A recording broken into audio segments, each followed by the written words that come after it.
Hello and welcome to Think Tax. Certain additional benefits have been introduced by Finance Act 2023 for the new regime. Let us see what are they.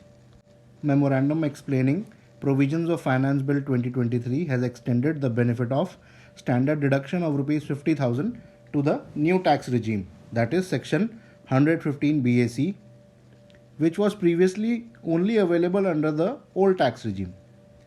Under the new tax regime, salaried person can now enjoy a tax-free income of 7.5 lakhs, which is after you apply the standard deduction and tax rebate. Tax rebate हम आगे समझेंगे. Second is the family pension deduction. In case of family pension, the assessee can claim either Rs 15,000 or 1/3 of their pension, whichever is lower, as deduction under Section 57. Section 57 का benefit was earlier excluded from the new regime. पर अब ये benefit new regime में भी available है from assessment year 24-25. आपके सामने जो हाईलाइटेड पोर्शन है उसमें आप ये देख सकते हैं कि ये जो डिडक्शन थी 57 की वो क्लियरली मेंशन था कि ये डिडक्शन अवेलेबल नहीं है. और जो नीचे पैराग्राफ है that is the new provision which is applicable from 1 April 24. Third is the rebate under section 87A. A proviso has been added to section 87A by finance act 23. जो इसका clause है state करता है that from assessment year 24-25 onwards, an assessee whose income is chargeable to tax under the new regime, that is section 115 BAC, अब उसको rebate मिलेगी 25,000 की on the income tax payable on a total income not exceeding rupees 7 lakhs. The rebate amount shall not exceed rupees 25,000.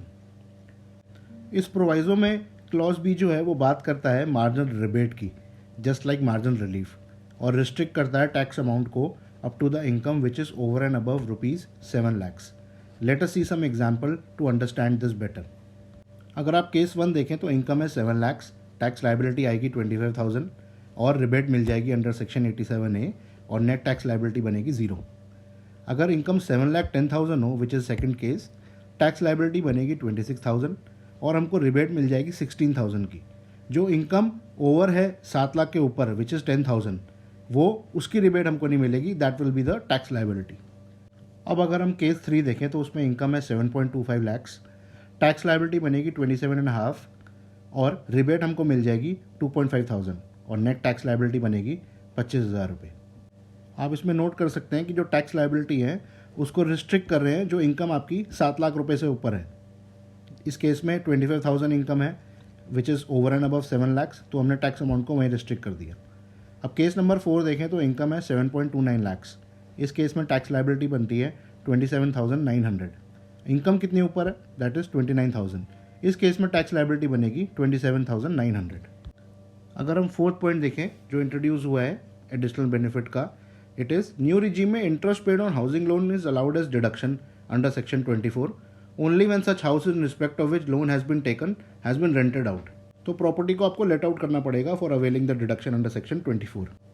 Fifth benefit is जो contribution है employer का towards national pension scheme, it has been extended to the new regime as well.